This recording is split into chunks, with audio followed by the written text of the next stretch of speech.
Ashama hordoftoota maatii chaanaalii Kingi Caalaa hundi keessan akkam fayyaa keessanii anjira galata rabbii isaaf haa galatu nagaa kudha isinis baga fayyaa keessan taatanii viidiyoo addaa fi sana malees immoo odeeffannoo addaa odeeffannoo waqtaawaa qabadhee dhufee jira.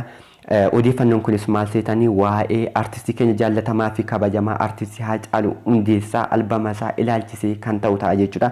Innis akkuma hundi keenya beeknu miidiyaa hawaasaa irratti albama artistii Haacaaluu Hundeessaa sadaffaa mata dureen isaa maal mallisaa jedhu dhiyeenya kana akka gadhiifamu hundi keessan dhageessaniitu. Egaa waa'ee albama sanaa ilaalchisee maatiin artistii Haacaaluu Hundeessaa ibsa miidiyaaf kennan kan wajjin ilaalu. Egaa ibsi kunis kan kenname Facebook page artistii Haacaaluu Hundeessaaf dhiyeenya kana hundeeffame irratti daqiiqaawwan muraasaan duraadha. Jalqaba garuu wanti isin hubachiisuuf barbaadu Facebook page artistii Haacaaluu Hundeessaa fakkeeffame Facebook page wan sobaa hedduun isaanii uumamaniiru. Isa kana garuu wanti isin adda baafachuu dandeessu jalqaba Facebook page artistii Haacaaluu Hundeessaaf hundeeffame laayikiiwwan 50,000 ol kan qabudha. Sana malees immoo liinkii Facebook page artistii Haacaaluu Hundeessaaf hundeeffame description video kana jala argattu. Jalqaba namoonni amma kalatti chaanaalii keenyaatti dhuftan Caalaan jedhama. Chaanaalii kana faaraa taanaan baga nagaan dhuftanii chaanaalii kana subscribe godhaa maatii keenyatti dabalamaanis ni jedha. Kallattumaa mee ibsa maatiin kenne kana kan wajjin ilaallu ta'a jechuudha.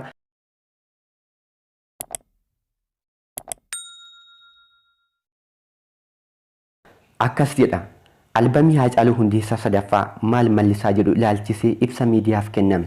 Artistii jaallatamaa fi beekamaa Haacaaluu Hundeessaa albamii isaa otoo lubbuun jiru hojjete walitti qabuudhaan maatii fi hiriyootni isaa guyyaa yaadannoo ajjeefamuu isaa walii wal qabsiisuun uummataaf akka ifa ta'u murteessan. Artistii Haacaaluu Hundeessaa dargaggeessa lafaa dhufaa aartii Oromoo keessatti dhiibbaa olaanaa uumuu danda'ee fi seenaa qabsoo Oromoo keessattis gumaacha olaanaa qabudha. Artistii qaalii kana erga of biraa dhabnee waggaan tokko lakkaa'ameera. Haacaaluu walleelee isaa miidhagoo walaloowwan ergaa gurguddaa qaban yeedaloo akka dammaa mi'aawu fi sagalee isaa kiiloleen uummata isaa biraan gahaa tureera. Haacaaluu yeroo lubbuun jiru albamii guutuu 2 fi sirboota qeenxee hedduu hojjeteera. Albamiin isaa tokkoffaa Sanyii Mootii jedhu walleelee 12 ol kan of keessaa qabu yoo ta'u walleeleen kunneen aadaa, duudhaa, afaanii fi seenaa Oromoo irratti xiyyeeffatu turan. Albamii isaa lammaffaa waa'ee keenya jedhuunis walleelee 12 gurratti mi'aawanii fi aadaa Oromoo daran calaqqe akkasumas jiruu fi jireenya uummata keenyaa rukuttaa muuziqaa godinaalee hedduu hammatee nuuf gumaachira. Albamoota kana malees walleelee qeenxee haala uummanni Oromoo keessa ture agarsiisan kan akka maasaan gamaa lafan baatu maala jiraa fi jirra gurra uummataan ga'eera. Haacaaluun seenaa keessatti kan isa irraa hanfachiisne ammoo bara rakkoo uummanni keenya mootummaa wayyaanee wajjin morma wal qabaa ture uummata keenya naannoo Sumaalee irraa buqqaan sababeeffachuun koonsartii qophaa'e irratti onnee guutuudhaan gootummaan gidiraa uummata isaa geerarsa ajaa'ibaan samii fi dachee raase. Geerarsi isaa jirtuu jedhu gidiraa uummataa kan ibse qofa otoo hin taane uummanni gidiraa isaa akka obbaafatu kallattii qabsuus kan akeeke kan yoomuu hin dagatamne ture. Haacaaluun jaalala uummataa isaa otoo dhamdhame hin qufin fuulduraaf waltajjii addunyaa irratti sagalee saba isaa ta'uu otoo danda'u waxabajji 29 2020 magaalaa Finfinneetti gara jabinaan ajjeefame. Egaa Haacaaluun yeroo lubbuun isaa turte gammachuu uummata isaatiif jecha albamii haaraa hojjechaa tureera.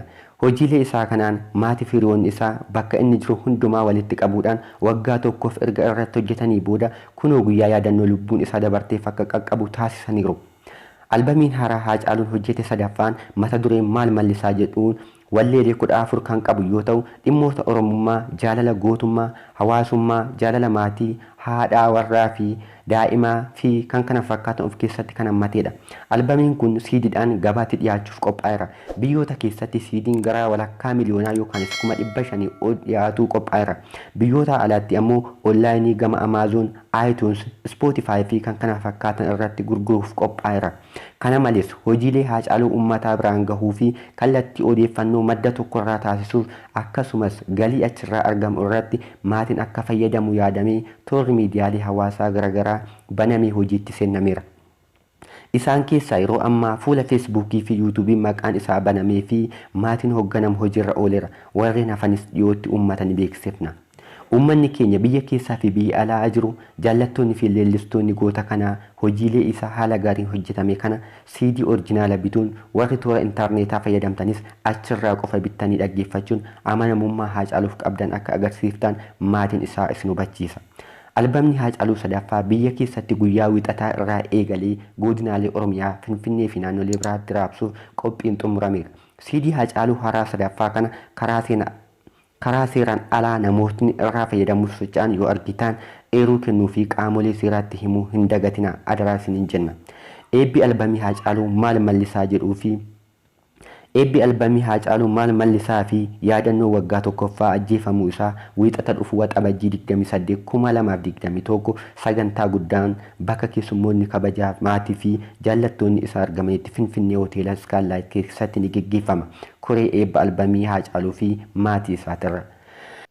Egaa ibsi maatiin Haacaaluu Hundeessaa miidiyaaf kennan isa kana fakkaata.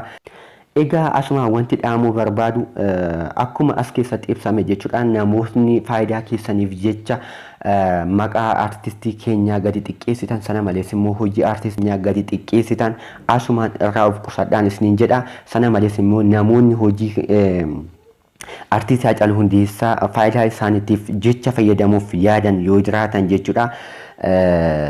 Akka of qusattan namoonni hojii isaanii ilaaltanis yookaanis immoo namoonni hojii sobaa jara kana ilaaltanis akka haamilee isaanii gadi cabsitan asumaan kan isinii ibsu ta'a jechuudha.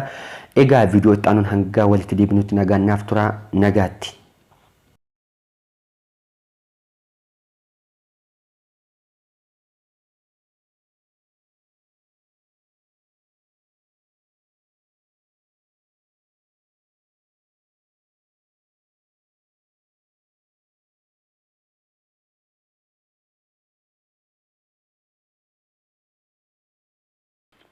Ashama hordoftoota maatii chaanalii King Caalaa hundi keessan akka fayyaa keessanii baga fayyaa keessan taatan annagaa kodha odeeffannoo addaa tokkoon qabadhee dhufee odeeffannoo haarawaadha.